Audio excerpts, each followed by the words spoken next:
cita-cita ekspektasi seperti apa sih kalau kronologi awal meninggalnya ya? Jadi meninggalnya pada tanggal 28 Desember itu di jam 6.30 pagi.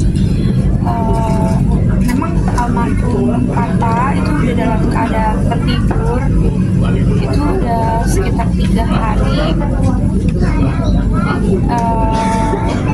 Jadi total 5 hari setelah pulang dari berobat ke Malaysia gitu. Jadi dari pulang 2 hari masih oke, terus di hari ketiganya tertidur sampai di hari kelima meninggal dunia. Kak, untuk sakitnya lebih ke Kalau sakitnya sebenarnya udah banyak banget sih. Kebetulan Papa itu dari usia juga. Dari usia 40 tahun tuh udah mulai banyak penyakit. Dimulainya sih sebenarnya dari diabetes. Terus dari diabetes tuh merembet ke jantung, kolesterol, darah tinggi, stroke. Terus yang baru-baru ini ya sakitnya tambah lagi ke ginjal, ke paru-paru, ke empedu, terus sama ke stroke lagi. Jadi memang sakitnya udah lama. Terus kan kita ya sebagai keluarga ya berusaha buat berobat gitu. Cuma memang almarhum mungkin sekitar beberapa tahun terakhir tuh udah selalu mengeluh gitu, udah capek, nggak kuat, mau pulang gitu. Jadi ya memang kita sebagai keluarga ya, aku terutama sebagai anak melihatnya juga kasihan gitu. Sakitnya memang luar biasa ya, karena udah macam-macam, obatnya aja yang diminum banyak banget. Jadi kalau udah sakit tuh apalagi memang terakhir-terakhir emang udah nggak bisa jalan. Kalau jalan mesti dibopong. Terus memang keadaannya udah lemah, udah lemes, dan terakhir juga pas yang 3 hari tertidur itu makan juga udah dicus, udah disuapin gitu. Kan almarhum tertidur jadi udah nggak sadar kan, jadi ya keadaannya memang udah kasihan banget gitu. Makanya aku bilang sama mama ikhlas ya gitu, mungkin ini Papa udah saatnya pulang.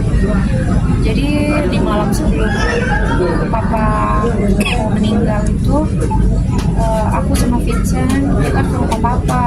Terus ya udah di situ, karena aku tanya dulu kan sama mama sama kakak-kakak gitu, ini gimana, udah ikhlas ya kalau Papa pulang, semuanya udah ikhlas. Jadi di malam itu ya udah aku doain sungguh-sungguh gitu, Papa kalau mau pulang Papa pulang aja. Papa udah melakukan banyak hal luar biasa di hidup ini, udah jadi ayah yang sukses, yang bikin anak-anak berhasil. Jadi Papa kalau mau pulang Papa pulang aja, Papa jangan menderita terus.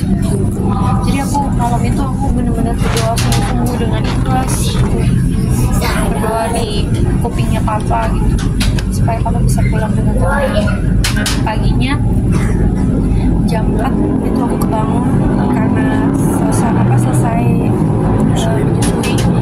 Itu aku juga doain lagi ke Tuhan gitu, minta Papa dijemput, diberikan jalan yang tenang. Tuhan mendengar doa aku. Jam 6-nya Papa dijemput pulang. Berarti udah punya firasat ya Kak? Kalau aku sih iya sih, aku udah punya firasat gitu, karena ngeliatin keadaan Papa kan emang udah sakit terus, sudah menderita banget ya pokoknya. Apa juga mungkin sosok ayah keluarga kita dan seorang anak seperti apa sih, dan yang belum terrealisasikan apa sih yang pengen ayah? Kalau buat aku sih sosok Papa tuh luar biasa ya. Aku mungkin satu-satunya anak yang gak pernah dimarahin sama seorang ayah tuh aku. Jadi mau ngelakuin hal apapun yang salah tetap diterima, tetap dirangkul, tetap di support gitu. Jadi dari kecil aku emang gak pernah yang namanya dimarahin sama Papa gitu. Jadi aku emang belajar banyak banget kasih sayang, kesabaran dari Papa itu luar biasa gitu. Jadi aku merasa apa ya, bener-bener seperti putri kecilnya papa gitu. Emang dari kecil papa selalu sayang banget sama aku. Sampai aku besar pun, sampai aku kadang bikin salah, bikin malu keluarga, bikin apapun itu, papa masih nerima aku, papa masih, justru papa support aku luar biasa gitu. Pokoknya papa amazing deh.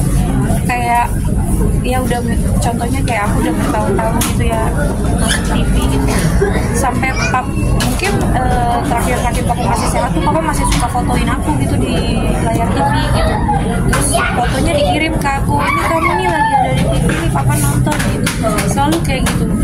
Padahal aku udah maksudnya udah bertahun-tahun juga di TV, tapi papa masih tetap kayak gitu. Terus aku tuh banyak banget dengar cerita dari orang-orang, iya ini kemarin papanya Jessica sempat dirawat nih di sini, tiap hari papanya ceritain soal Jessica terus, saya papanya Jessica Iskandar gitu. Terus kayak banyak banget yang cerita yang datang kayak saya pernah nih di terakhir kacang hijau sama papanya Jessica, saya pernah ketemu papanya Jessica di sini, orangnya baik banget gitu. Jadi banyak banget cerita-cerita yang luar biasa yang aku dengar dari orang-orang selain yang aku alami sendiri gitu. Jadi papa orang baik, aku berdoa buat papa, semoga papa diberikan ketenangan, jalan yang mudah, jalan yang lapang untuk pulang ke sisi papa. Ada pesan terakhir nggak Kak? Spencer menguatkan begitu dihadapi cobaan, kita kan tidaknya seperti apa sih? Aku sih gimana ya, aku tetap manusia biasa ya, aku ada sedihnya juga, ada dropnya juga, tapi aku beruntung banget gitu didampingi sama suami yang selalu ada di sisiku, yang mendukung aku, yang support aku, dan anak-anak juga jadi penguat, terutama bayi yang baru lahir itu bikin aku misalkan aku sedih, oke aku sadar lagi aku nggak boleh sedih karena ngaruh banget ke ASI kan. Jadi aku berusaha untuk tegar buat anak-anak, buat bayi yang baru lahir gitu. Tapi itu semua nggak lepas dari dukungan support suami dan keluarga juga. bisa mungkin menguatkan istri ternyata seperti apa sih? Secara mental dan fisik, apa yang dia ingin sebisa mungkin saya ada buat dia, dan kita udah jadi satu tim, jadi mau gimana pun saya juga harus pecah badan sama dia untuk juga support keluarga besarnya istriku, bukan hanya dia doang. Jadi ya dari segala sisi yang bisa membuat dia nyaman dan tenang, disitulah saya berada. Sosok papa sendiri di mata Mas Vincent seperti apa sih mungkin? Orang yang kuat, teguh, idola sih. Dia memang contoh yang terbaik sebagai lelaki yang memang bertanggung jawab. Soalnya Papa Iskandar ini, Papa Hardi, dia punya 5 anak dan 5-5-nya jadi, 5-5-nya sukses, sehat secara mental dan fisik. Dia juga udah menjadi opa yang disayangi juga dengan cucu-cucunya semua, dan menurut saya pribadi dia menjadi role model. Memang orang yang memang kuat, nggak gampang nyerah. Ya kita bisa lihat dari segi sakitnya dia itu kan nggak sesuatu yang mudah lah atau yang kecil. Tetap seorang fighter dia sampai nafas terakhir dia.